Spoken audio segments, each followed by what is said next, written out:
Hello and welcome to today's webinar. On behalf of Drug Target Review and Eurofins Discovery, I'd like to thank you all for attending.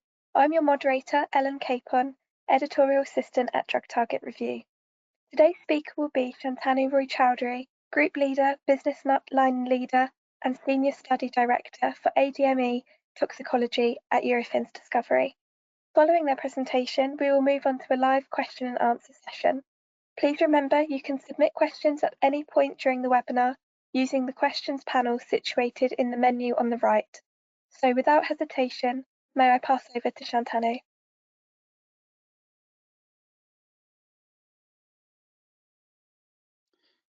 Good morning, good afternoon, and good evening. Thank you for attending this webinar today, and I hope you find this session informative and also sparking some curiosity for the subject that we're discussing today. We're very proud to present this work and some of the accomplishments that we have made for this particular cell line project. My name is Shantanu Roy-Chowdhury. I am the AbbVie Toxicology Group Leader and Business Line Leader at Eurofins Discovery, and I'm based in St. Charles, Missouri in the USA.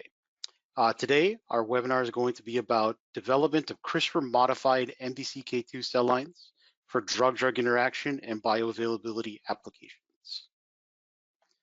Just a brief outline of today's webinar.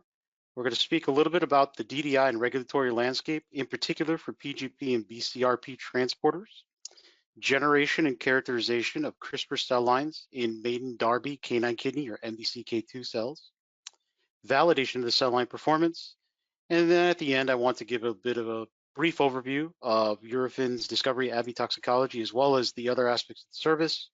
Most importantly, some acknowledgement for the work that was done by the team, and also take time to field any questions or field any questions that you have.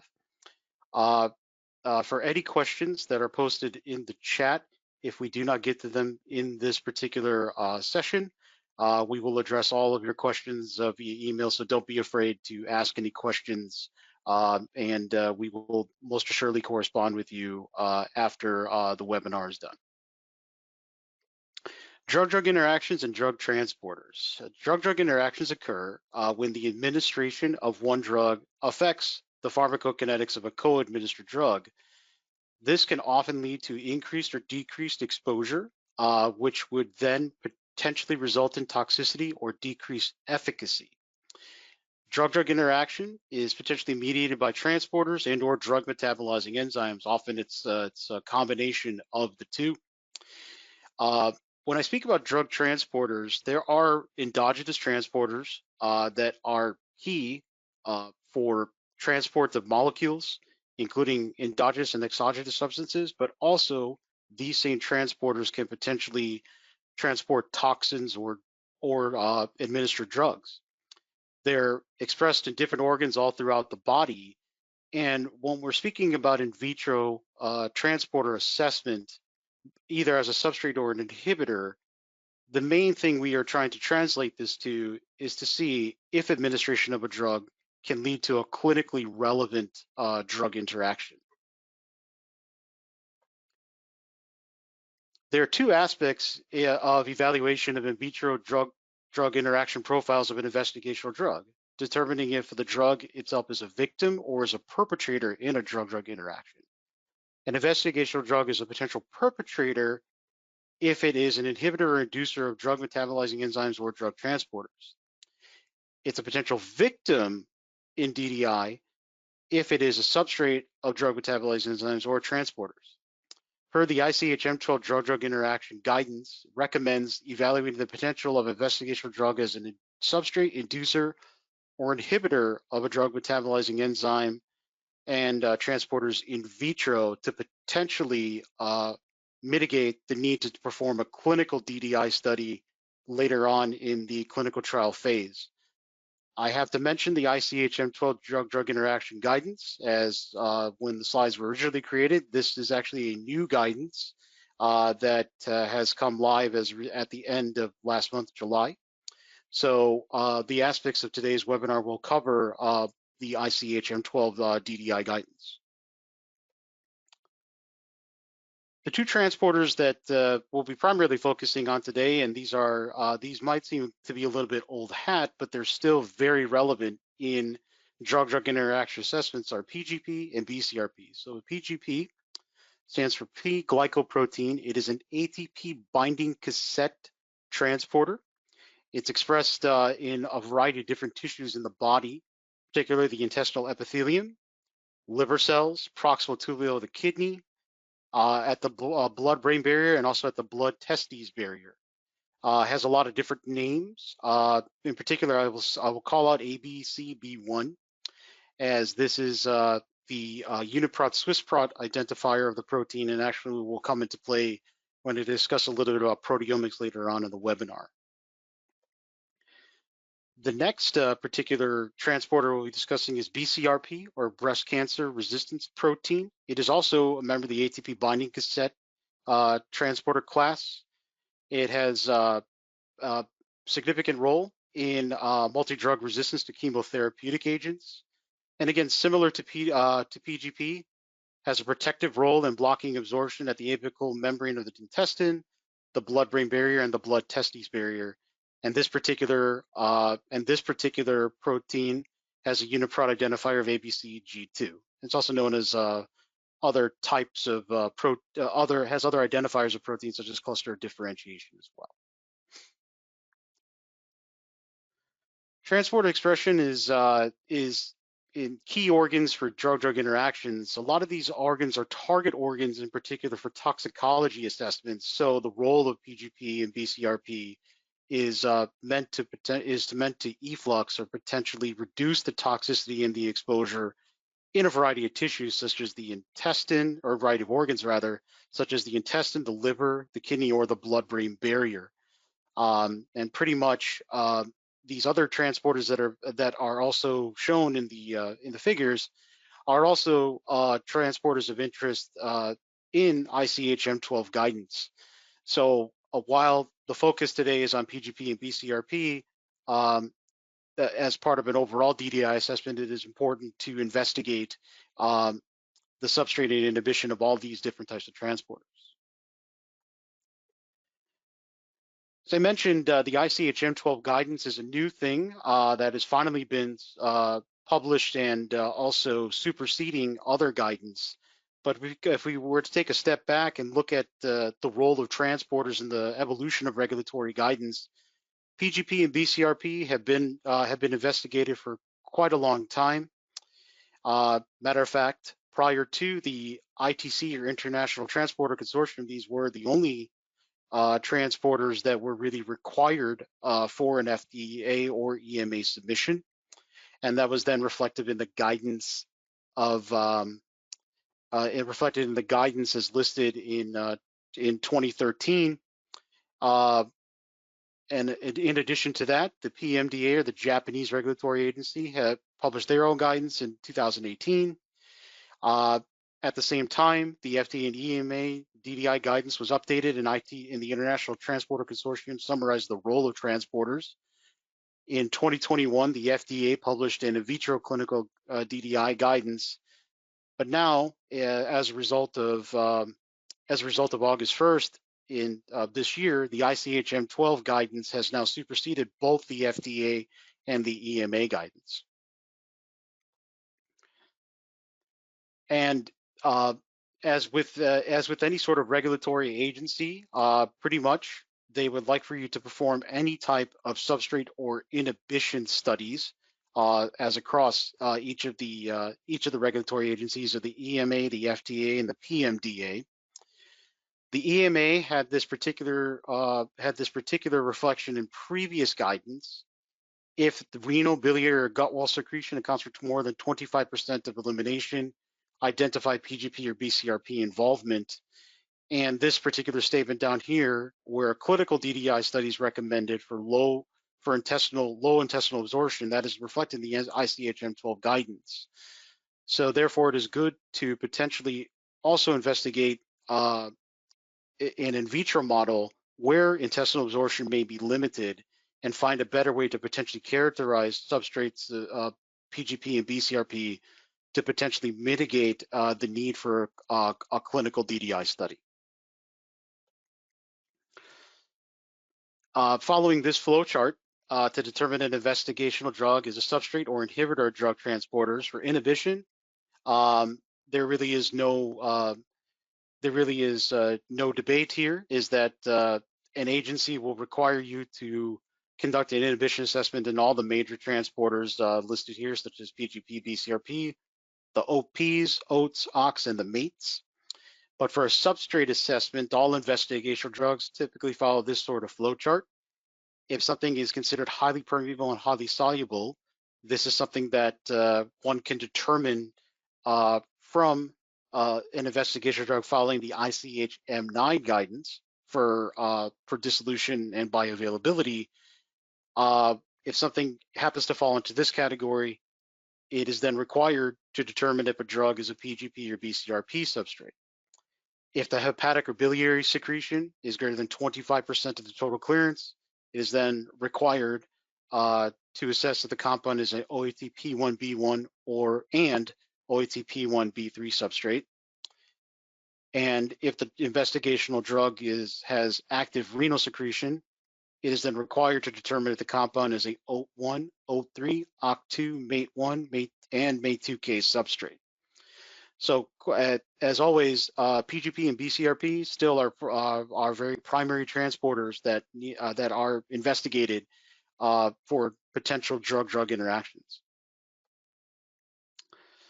At Eurofins, we offer a couple of different options for screening for efflux transporter substrate assessment. One of which is the classic Caco-2 cell line model, of which we perform a transwell assay using a P-gp or BCRP selective probe substrate and inhibitor. Caco-2 cells, however, do express a variety of human transporters as well as metabolizing enzymes, and even across different clones, such as the C2BBE1 clone or the TC7 clone, the expression levels can be quite different. In Caco-2 cells, they do require 21 to 24 days in cell culture prior to assays. So if there's not a ready supply of Caco-2 cells available, it will take about 3 weeks before the cells are able to be used in a DDI assessment. And there has been some published literature on knockout cell lines that have been made with the Caco-2 cell line. Maiden Darby canine kidney cells, or MDCK cells, are often used and often incorporate overexpression of P-gp or BCRP. However, the main issue with this is that endogenous canine transporters may potentially affect the results. So instead of assessing for human DDI, we're assessing for canine DDI. So that's and obviously in pursuing an IND submission, that's not what an agency would actually be looking for. So there's a lot of options that exist to using potentially a canine P-gp knockout, which overexpresses P-gp or BCRP. What's interesting about the BCRP transporter in particular is that often OATP2B1 transporter is required to potentially uptake drugs, which would then be eventually effluxed out by BCRP. So potentially making a cell line that incorporates the OATP2B1 transporter with BCRP may result in something that's more physiologically relevant. Due to overexpression and knockout, we may be able to potentially overcome the background. And one additional advantage here is that assays can be formed within 3 to 5 days of plating in a ready-to-assay format, so leading to decisions faster, especially when going for a regulatory submission or in investigating a query from a regulatory agency. The time is of the essence, so it's really important to ensure that cell line models are available readily to assess potential issues with drug-drug interactions. Using the wild-type MDCK cell line, Eurofins use this as a base to create a knockout cell line. Wild-type MDCKs have endogenous expression of K-giant P-gp, which would then potentially contribute to the background of assessment of an efflux substrate.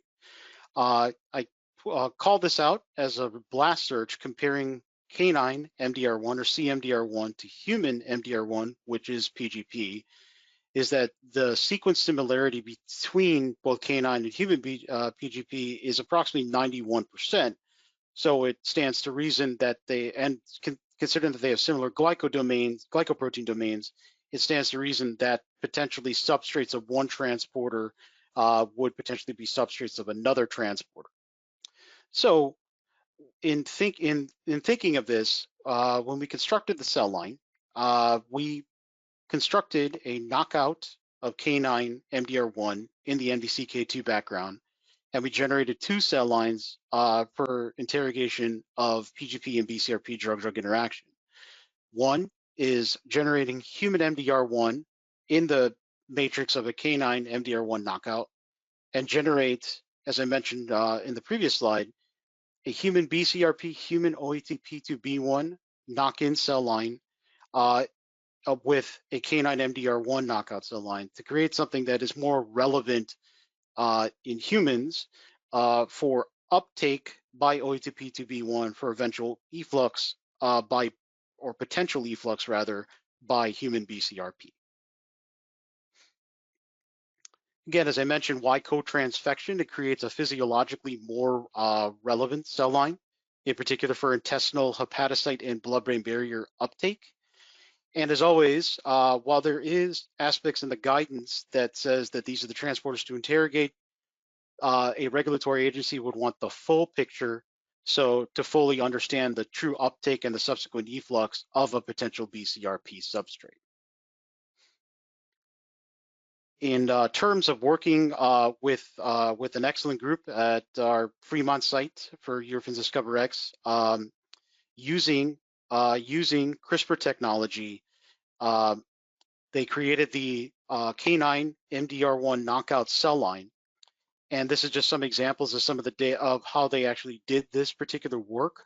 They targeted the exon 4 and exon 2 of canine MDR1, and subsequently knocked out the canine P-gp with the proper ICE editing score, or an inference of CRISPR edits. It's a nice tool which represents portions of cells that either have a frame shift or a 21 plus base pair indel, insertion deletion.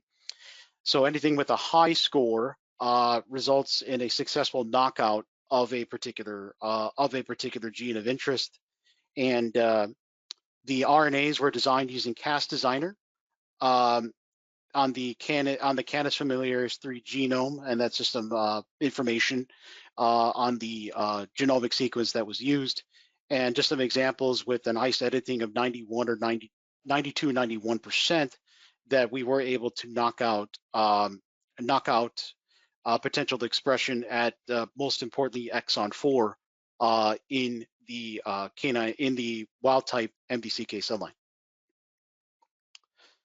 Going one step further to check, now that we've knocked out the gene, most importantly, we should check for potentially protein expression. So using proteomics characterization of a very simple set of experiments, we are able to take a cell lysate of each of the cell lines, the BCRP, the knockout the canine MDR1 knockout, human MDR1 knock-in, and the wild type, and able to, using trypsin as the enzyme, able to digest the cell lysate and then analyze them on a high resolution mass spectrometer, which is a Vanquish NanoLC hyphenated with a Q Exactive Plus.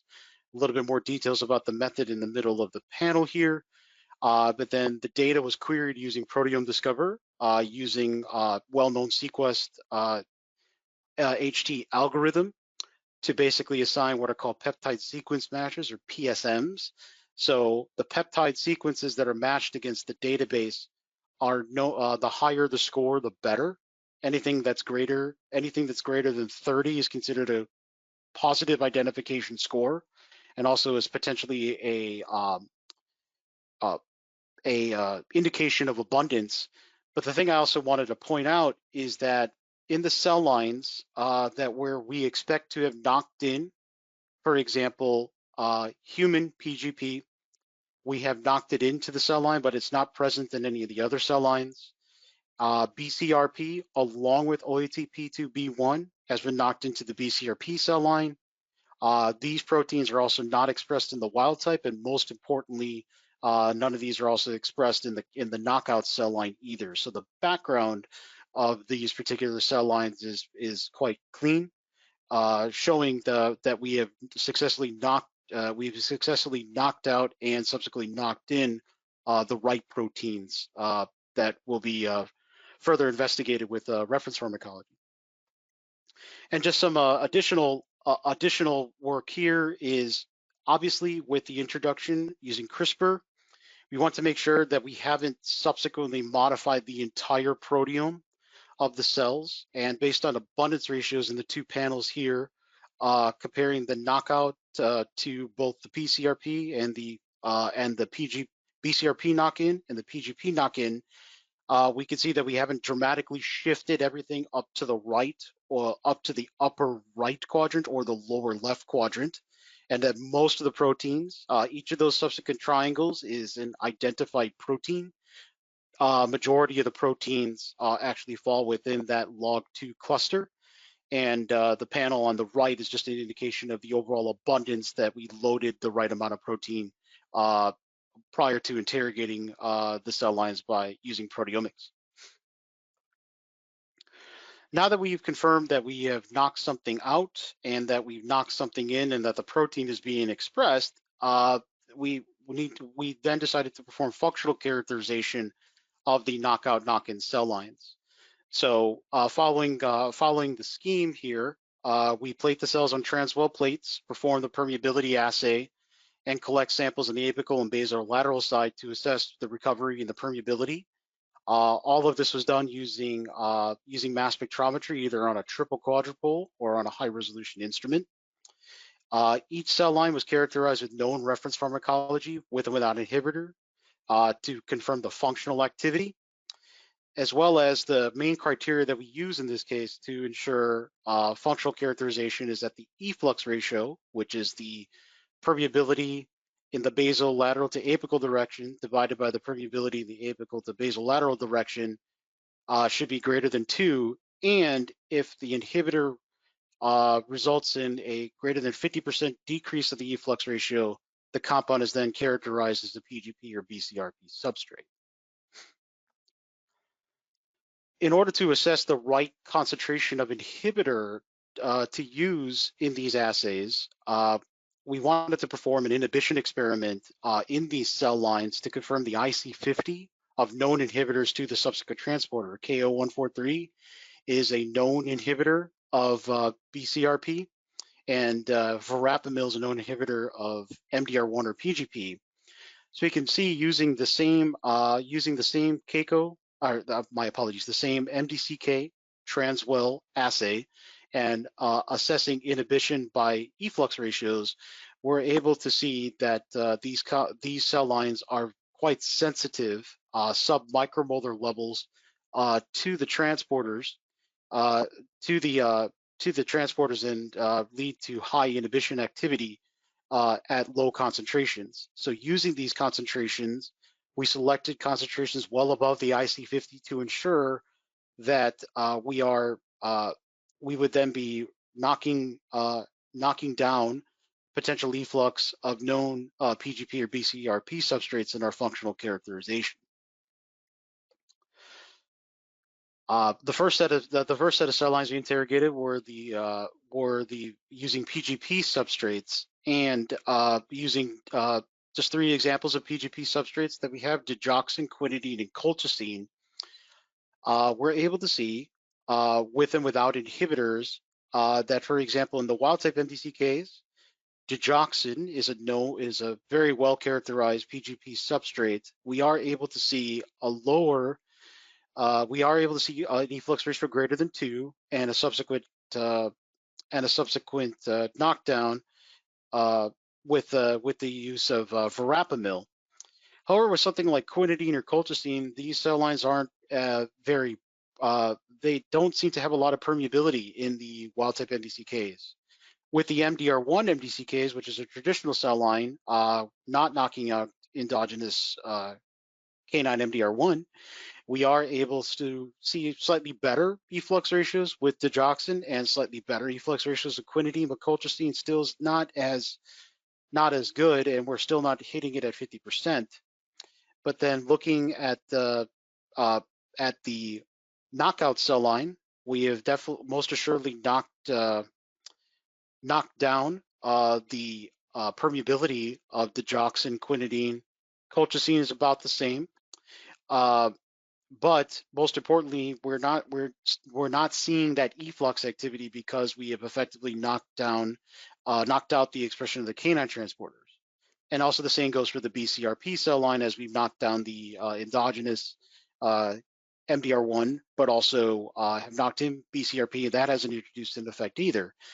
But in the use of the human MDR1 knock-in to the canine knockout MDCK cell line, the efflux ratios become a lot more dramatic. The permeability is also increased, and they become quite sensitive to the inhibitor. So therefore, we're able to better characterize something that doesn't have as high a permeability, but also able to kind of potentially assess how specific the substrate is to the transporter.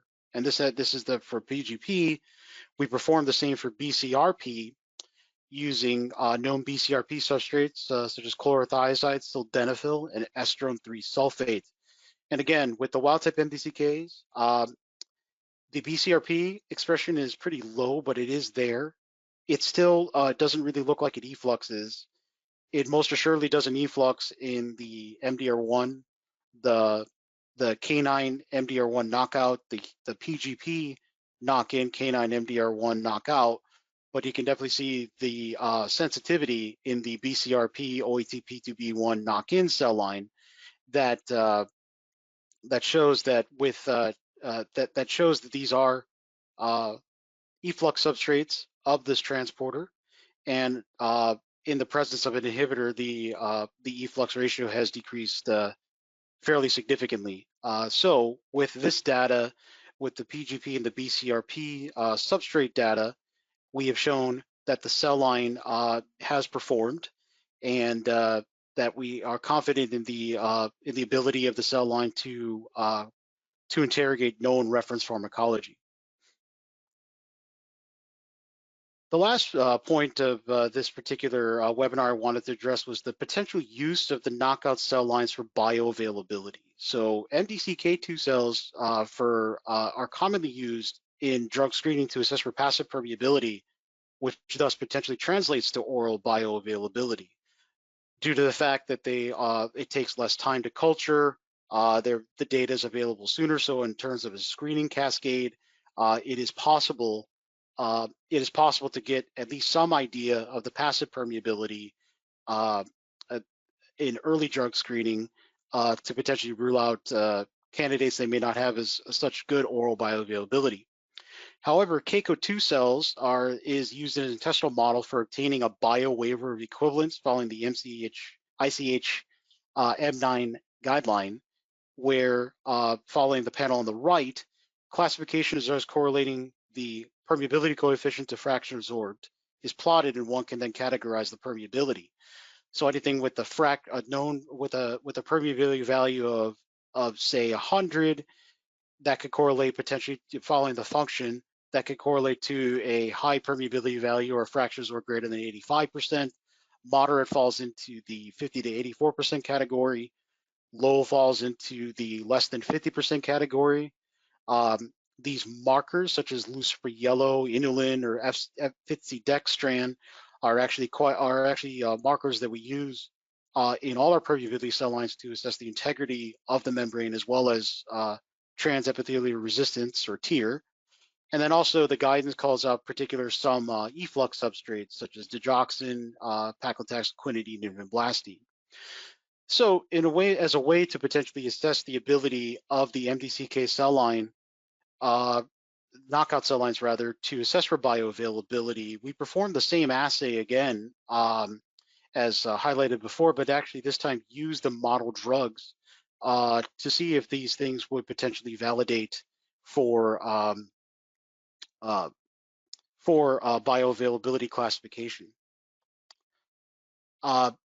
This data here just more summarizes the efflux ratios to see if there are certain drugs that are potentially identified as P-gp substrates. In some cell lines, these things are actually known potentially to be BCRP substrates. I called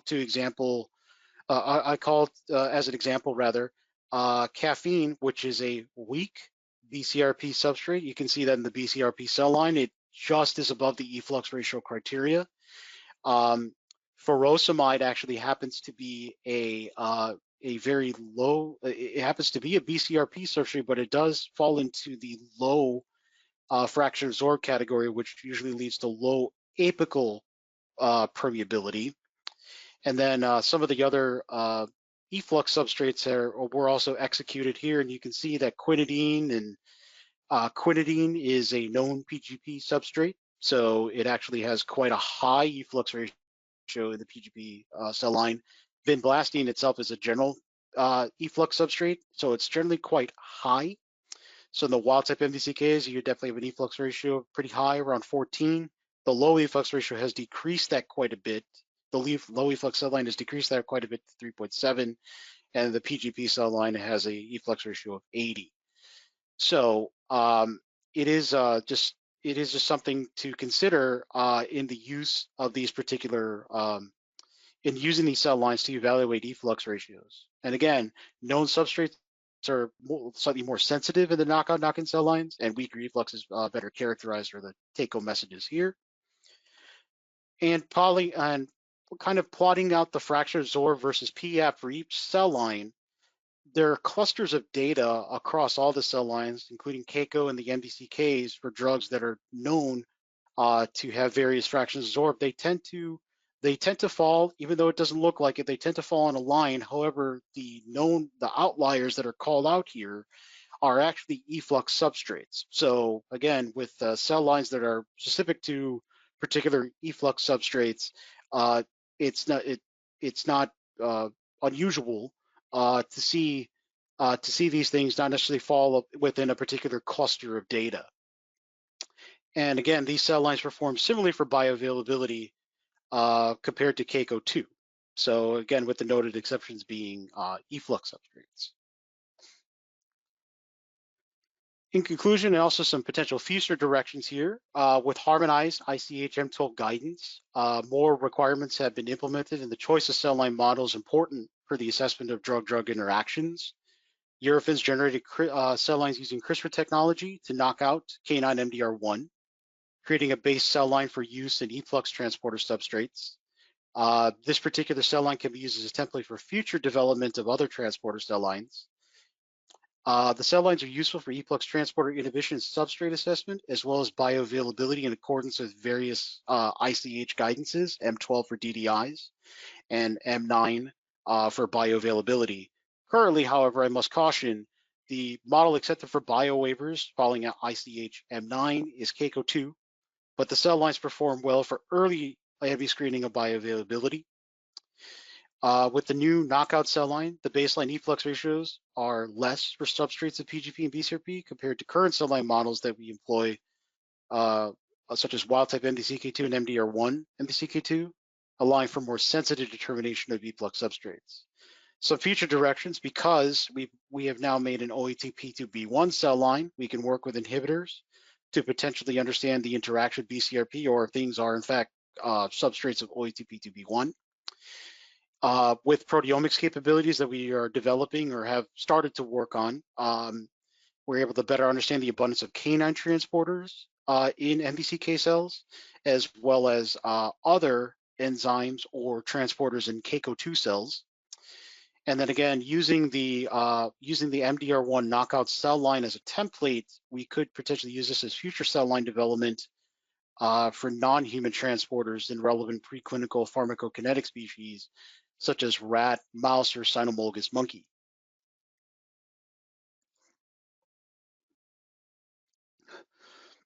Eurofins discovery has made significant investments and in gains in drug-drug interaction assessments, and working a lot with our clients and working a lot with potential clients such as yourselves, we are more than happy to work with you on potentially creating a drug-drug interaction assay package that can help you reach your goal of an IND submission. And we actually have these things conveniently kind of put into panels that are used for a variety of different assessments, such as or liver drug transporter and inhibition, efflux transporter inhibition, as well as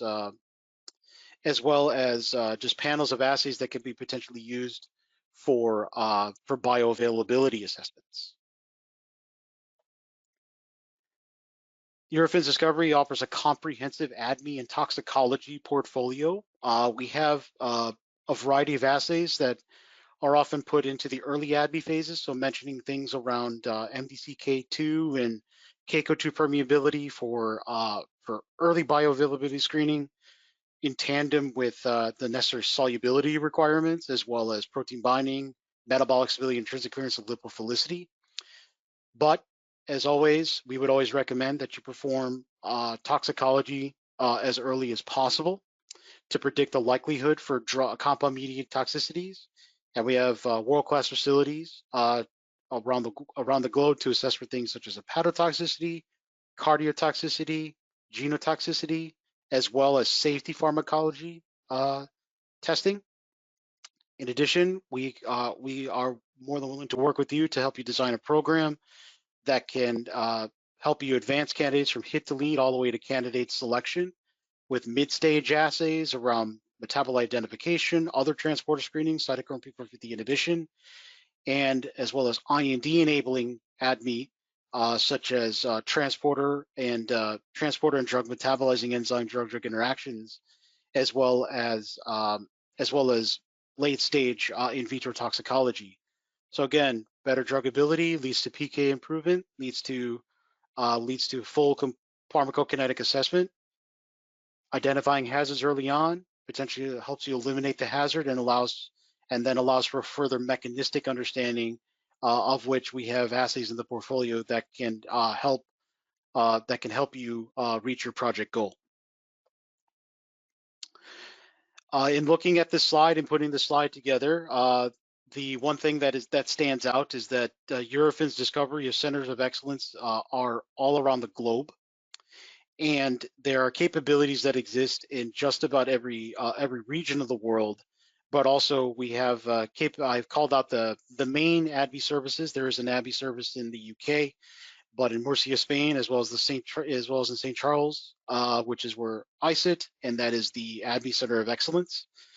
So if there is a system of some kind, we likely have it. But the one thing we also do pride ourselves on is the ability to work with our clients to develop custom systems to help them achieve their project goals, and that's where a lot of our recent innovations have come from. And again, just with a lot of the capabilities of Eurofins Discovery, we can cover all aspects of both the small molecule as well as the large molecule drug discovery pipeline, and eventually potentially run a program for you via our integrated drug discovery partner via Discovery One. One thing I also want to discuss is also some of our new proteomic services, because of the fact that we have biology and chemistry as centers of excellence around the world. We are proud to begin offering proteomic services. We're able to analyze just about any kind of sample, be it biofluids such as plasma, blood, CSF, to cell lysates, for example, interrogating treated versus non-treated conditions, tissue homogeneous from pharmacokinetic samples. And we also have developed various sample preparation techniques to investigate protein digestions, enrich peptides out of a matrix, plasma depletion potentially for some biomarker assays. And we employ the thermal orbit trap LCMS platforms with Proteome Discover software, which is a very powerful software that can interrogate data in data-dependent modes, data-independent acquisition, PRM scan modes. If there is any interest particularly in this service, please do reach out to us, and we'll be happy to work with a biology or chemistry center of excellence and help you interrogate your system further in whatever to help you advance your program, because we take pride in collaboration with our clients, and nothing makes us feel more good than helping a client achieve their goal. It was my honor to present to you today. None of this work is done alone, and I have the privilege to work with a fantastic toxicology team. Burju, Libby, Emily, Ashley, Allison, Amanda, and Sean are excellent people in the laboratory. I have an esteemed group of study director colleagues: Kevin Thomas, Yang Zhao, Ratner Seth, and Mitchell Martin is our laboratory manager. Mike Mitchell is our product manager for us, as well as specialist in Marco. And we cannot do this without the support of our management from Diane Worth or Jacob Bode. I'd also like to acknowledge members of the DiscoverX cell line team: Jane Lamberton, Paul Shapiro, and Nisha Shankaran. Anytime I hear about their capabilities in cell line development, I'm more and more impressed. If there is a cell line that you need made, this team is quite capable in using a variety of different technologies to make cell lines for you. And with that, thank you for your time and your attention today. I appreciate you taking time out of your busy day to just to hopefully learn something new, but also spark some curiosity in your investigations. And we are here as a resource. If there's anything that you need from us, please let us know. Thank you. Thank you, Shantanu, for your excellent presentation. We now have the pleasure to introduce our question and answer session. Don't forget, you can still submit your questions using the questions panel in the menu on the right. So let's take a look at the first question. What are some other potential uses of this cell line in DDI applications? Hello, everyone. Thank you again for taking time to listen to the presentation today. To address the first question around potentially using these cell lines in DDI applications, a couple of things come to mind, especially when we were in the development phase, excuse me, of working on this project. Is one, we realized that we had developed a pretty solid template cell line that we can incorporate other types of transporters into. One particular transporter that comes into mind is MRP2. That is very relevant, for example, in blood-brain barrier. It's not something that is explicitly called out, for example, in guidances. However, it is something that's necessary, for example, in cases where in cases with conjugated bilirubin, that is then something that a regulatory agency might ask you to take a look at. So that's one thing that comes to mind. In addition, we do perform some inhibition experiments, really just to assess the sensitivity of inhibitors to the particular transporters, just as a way so we could then select the right concentration of inhibitor to use in the experiments for substrate assessment. However, by doing that, and also because of the fact that we can potentially, we use these things in 96-well plates, but also can potentially use that as an inhibition experiment using the same cell line, as opposed to using something like a membrane vesicle or other in a transwell format, as opposed to using a membrane vesicle. So there's just a couple of examples of things that we can use this potential cell line for. And as always, if there's an idea or something that that you all have, please let us know, because we're always looking for client feedback as well. Thank you. You discussed ICH-M9 in the webinar, but which MDCKII cell line would be your choice to use for oral absorption studies? It's a very good question, actually. I've thought about this quite a bit, and there's even some papers, for example, where there's a paper, for example, for 2007, where they actually investigated the use of MDR1 MDCKs for potential peptide as a potential source for peptide transport. One thing that I find very interesting is really the low efflux, or what is the canine P-gp knockout that serves as a pretty solid cell line for in essence for bioavailability applications, because we basically have removed the component of any sort of efflux that comes from the endogenous MDCK. So for potentially using for bioavailability, that might be the first place I would start.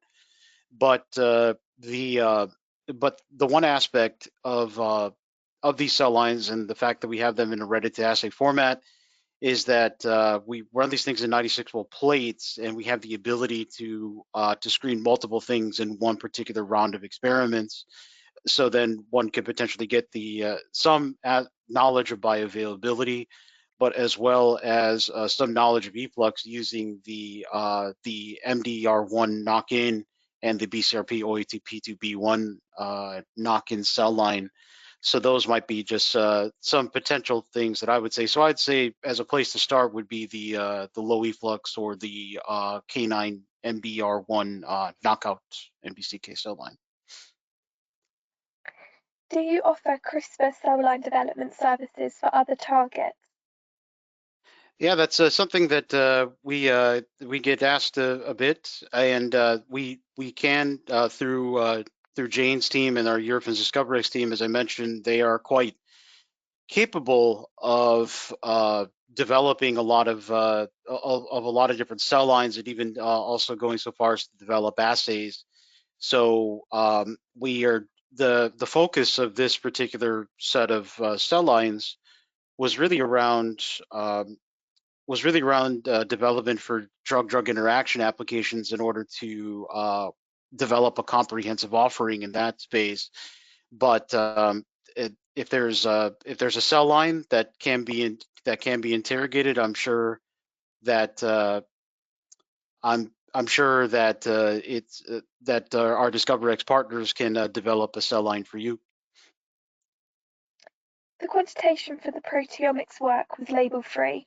Is there a way we can improve upon this analysis? That's also a very good question. So a lot of this was, again, just a label-free quantification, because this doesn't involve a lot of additional sample preparation. The sample preparation for the proteomic samples was to take a portion from, in essence, a cell line split.